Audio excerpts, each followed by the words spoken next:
എന്നെ സംബന്ധിച്ച് സ്വപ്ന നിമിഷമാണിത്. അത്രയേറെ ആഗ്രഹിച്ച കാര്യമാണ് ഇപ്പോൾ സഫലമായത്.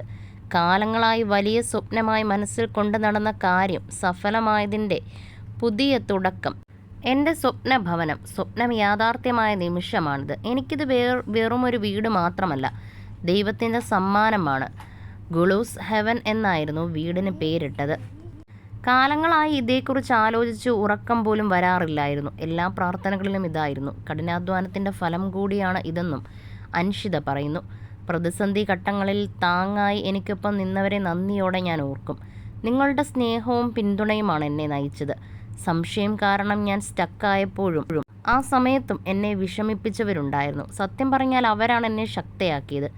ഏത് പ്രതിസന്ധിയിലും ഉലയാത്ത രീതിയിലേക്ക് ഞാൻ മാറിയതും നിങ്ങൾ കാരണമാണ്. മനസ്സ് നിറയെ സന്തോഷവും നന്ദിയുമാണ്. ജീവിതത്തിലെ പുതിയ തുടക്കത്തിലേക്ക് കടക്കുകയാണ് ഞാൻ. ഫ്രഷ് ആയൊരു തുടക്കം, അതും എൻ്റെ സ്വർഗത്തിൽ നിന്ന് എന്നുമായിരുന്നു അൻഷിത കുറിച്ചത്. അതേസമയം താൻ ജീവിതത്തിൽ ആത്മഹത്യയെക്കുറിച്ച് വരെ ചിന്തിച്ചിട്ടുണ്ടെന്നും അൻഷിത തുറന്നു പറഞ്ഞു. ഇപ്പോൾ പുതിയ വീട് വെക്കാനായതിൻ്റെ സന്തോഷത്തിലാണ് അൻഷിത. ബന്ധുക്കളുടെയും സുഹൃത്തുക്കളുടെയും എല്ലാം സാന്നിധ്യത്തിലായിരുന്നു ഗൃഹപ്രവേശന ചടങ്ങുകൾ നടത്തിയത്. തൻ്റെ സുഹൃത്തുക്കളില്ലായിരുന്നെങ്കിൽ താനിപ്പോൾ ജീവനോടെ ഉണ്ടാകില്ലായിരുന്നെന്നും അൻഷിത വെളിപ്പെടുത്തിയിട്ടുണ്ട്.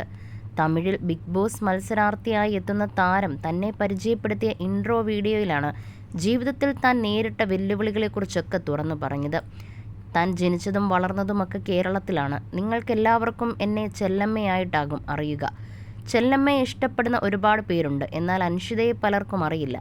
അൻഷിതയെ നിങ്ങൾക്ക് എങ്ങനെ ഇഷ്ടപ്പെടുമെന്നറിയാൻ ആഗ്രഹമുണ്ട്. എൻ്റെ ജീവിതത്തിലെ എല്ലാ യാത്രയും പ്രേക്ഷകരുമായി പങ്കുവയ്ക്കുന്ന ആളാണ് ഞാൻ. അതുപോലെ ജീവിതത്തിൽ പുതിയൊരു യാത്ര ആരംഭിക്കുകയാണ് ഞാൻ. Bigg boss.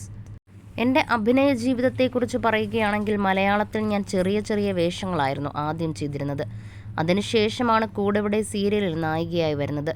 തുടർന്നാണ് ചെല്ലമ്മ സീരിയലിലെ നായികയായി എന്നെ തിരഞ്ഞെടുക്കുന്നതും തമിഴിലേക്ക് വരുന്നതും. കേരളത്തിലെ പ്രേക്ഷകർ എനിക്ക് തന്ന സ്നേഹത്തെക്കാളും കൂടുതൽ സ്നേഹം എനിക്ക് തമിഴ് മക്കളിൽ നിന്നും ലഭിച്ചിട്ടുണ്ട്. സ്വന്തം വീട്ടിലെ ഒരാളെപ്പോലെ കണ്ട് എന്നെ എല്ലാവരും സ്നേഹിക്കുന്നുണ്ട്. അതിലൊരുപാട് സന്തോഷമുണ്ടെന്നും അൻഷിത എന്ന് പറഞ്ഞിരുന്നു.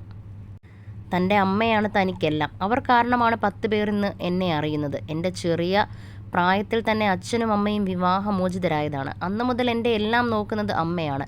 എനിക്കൊരു ചേട്ടനുണ്ട്. ചേട്ടൻ്റെ അമ്മയും ഞാനും അമ്മയുടെ അമ്മയും അടങ്ങുന്നതാണ് എൻ്റെ കുടുംബം. ചെറിയ കുടുംബമാണ് എൻ്റേത്. കുടുംബവും സുഹൃത്തുക്കളുമാണ് തൻ്റെ ലോകമെന്നും ഞാനിന്ന് ജീവനോടെ ഇരിക്കാൻ കാരണം വരെ എൻ്റെ സുഹൃത്തുക്കളാണെന്നും അൻഷിത പറഞ്ഞു. ജീവിതത്തിൽ ഒരുപാട് പ്രതിസന്ധികളെ അഭിമുഖീകരിച്ചിട്ടുണ്ട്. അന്ന് അൻഷിതയ്ക്ക് 27 വയസ്സായിരുന്നു. അതിനുള്ളിൽ എന്തൊക്കെ താൻ ഫേസ് ചെയ്യാൻ പാടില്ലയോ അതൊക്കെ ഫേസ് ചെയ്തിട്ടുണ്ട്. ആ സമയത്ത് ആത്മഹത്യയെക്കുറിച്ച് ചിന്തിച്ചിട്ടുണ്ട്. അതിൽ നിന്നെല്ലാം പുറത്ത് കടന്നു വന്ന് ഇവിടെ വരെ എത്തി നിൽക്കാൻ കാരണം സുഹൃത്തുക്കളാണ്. കരിയറിൽ വേറൊരു ലെവലിൽ എത്തി നിൽക്കുകയാണ്. അങ്ങനെയാണ് ബിഗ് ബോസ് വീട്ടിലേക്ക് എത്തുന്നത്. എനിക്ക് ഒരുപാട് സ്നേഹം വേണം, അതാണ് ലക്ഷ്യം. കുട്ടിക്കാലം മുതൽ എനിക്ക് മതിയാവോളം കിട്ടാതെ പോയതും ഇപ്പോഴും തേടുന്നതും സ്നേഹമാണെന്നും അൻഷിത അന്ന് പ്രതികരിച്ചു.